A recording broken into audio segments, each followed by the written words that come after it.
Voilà, bonjour chers internautes, bonjour à tous ceux qui nous suivent. Aujourd'hui, je m'adresse aux Sénégalais, je m'adresse surtout aux fans et aux gens qui croient effectivement à Ousmane Sonko. Je m'adresse effectivement à tous ceux qui ont l'amour et l'attachement aux patries, c'est-à-dire le Sénégal.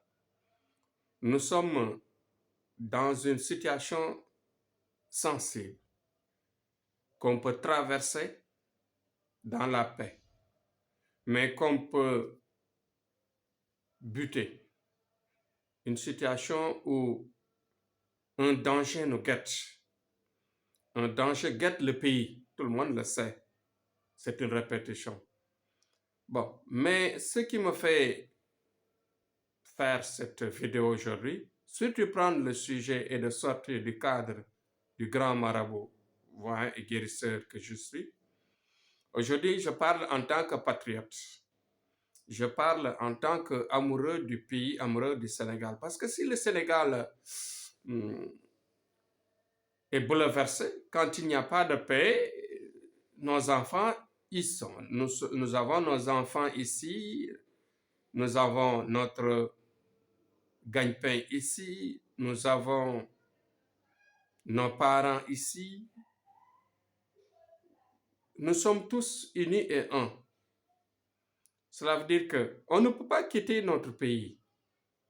On est là pour notre pays.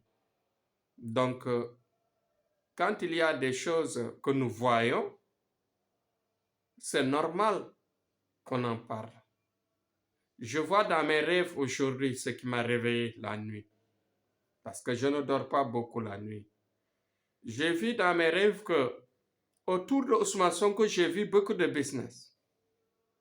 J'ai vu au niveau des médias, j'ai vu au niveau dans tous les rouages des médias, de la justice, de la partie politique, etc., des citoyens. J'ai vu partout des intérêts qui tournent autour de Ousmane Sonko. Même l'extérieur commence à s'intéresser à cet homme, à cette personne.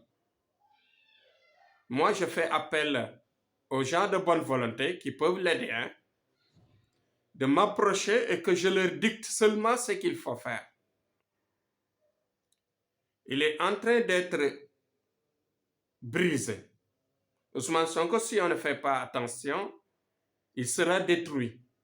Je vous l'ai dit, je vous l'ai déjà répété à plusieurs reprises, que j'avais vu dans une situation très dangereuse, une situation non souhaitée sur Ousmane Sonko. Aujourd'hui, je le répète parce que nous sommes presque à la fin. Le danger s'approche. On est en train d'élaguer autour de lui. Tous ceux qui ne sont pas forts seront tombés.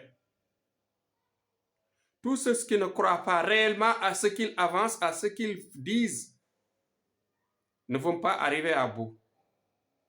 Et si malheureusement,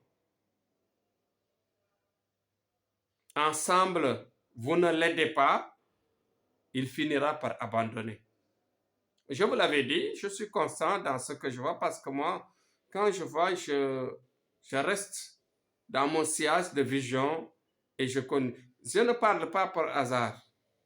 C'est vrai que Dieu peut te parler, te montrer un jour d'une page et la page peut évoluer, peut te montrer autre chose. Mais moi, je ne parle pas de mon propre gré, de mon esprit comme ça. Moi, je parle dans ce que je vois. Je vois, je parle.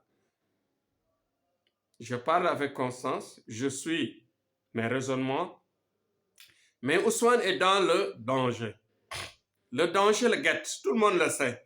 Mais le problème est qu'en ce moment, il faut que la main de Dieu agisse, c'est-à-dire par la volonté de ceux qui l'entourent, du peuple sénégalais. C'est-à-dire comment l'aider, faire de sorte que cette machine ne le broie pas. Il peut être broyé comme il peut broyer une partie du peuple, comme la chose peut passer, par exemple, là où il pourra abandonner. Ma foi, vous savez que ça fait mal quand je vois des scènes comme ça. Moi, je ne fais partie d'aucune partie. Je crois en Dieu, je crois au Sénégal, je crois à mes prières et je sais qu'on peut y arriver. Le Sénégal, ensemble, on peut y arriver à tout moment, comme je le dis dans le football, comme je le dis dans la politique, comme je le dis tous les jours. Il suffit que les esprits s'unissent, les efforts s'unissent, que la jeunesse s'unit et que nos érudits chefs religieux s'unissent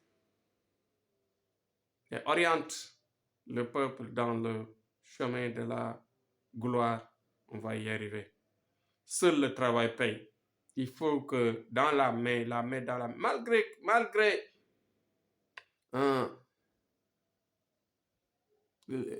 comment dire, la main de l'extérieur, la main de la force de l'Occident qui est là, qui est indispensable parfois même, on le dit, parce que nous seuls, on ne peut pas partir.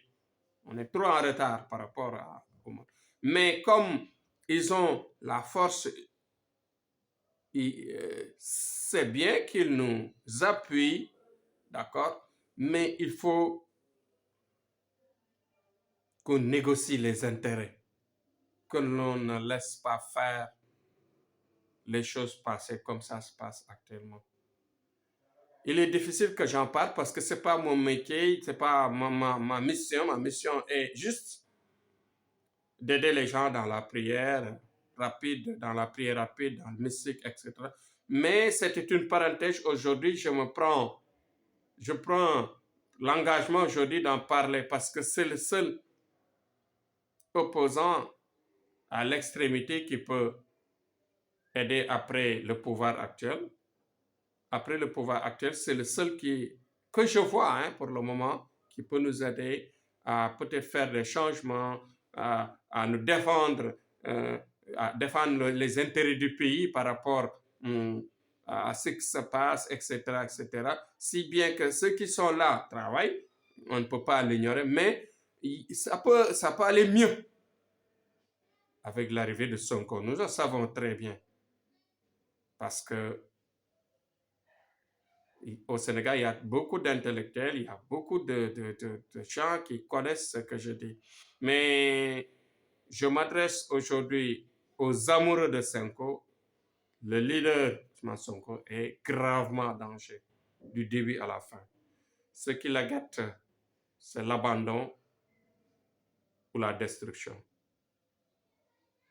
Wallahi l'azim, c'est ce que j'ai vu. Je n'avance pas trop loin, mais voilà. Si les Sénégalais manquent cette tête, c'est fini. Ce sera difficile parce que la révolution qu'attendent certaines personnes du pays, le grand tournant qu'on peut vivre et qui peut vraiment faire l'intérêt de la nation, l'intérêt de l'avenir du pays, ne passera pas avec vraiment son échec. Donc, je dis courage à tous. Je dis vive la paix dans le Sénégal, vive la paix dans le monde. C'était un petit message, un rappel. C'est ma mission de dire, mon devoir de dire à chaque fois ce que je vois. Voilà, aujourd'hui, je suis suscité vraiment à parler de ce temps, mais excusez-moi, c'est par rapport à ma chaleur et par rapport à ce que je vois. Parce que je suis quelqu'un qui n'aime pas l'injustice et vraiment, c'est difficile pour notre pays, mais voici, c'est la voie de la politique, c'est la réalité de la politique. La politique et l'État n'ont pas d'amis, ils n'ont que leur intérêt. Donc voilà, réfléchissez et c'était le message de Tiana Amadou à bon entendeur. Voilà, bonne chance à tous et vive la paix. Inch'Allah, demain sur un autre sujet.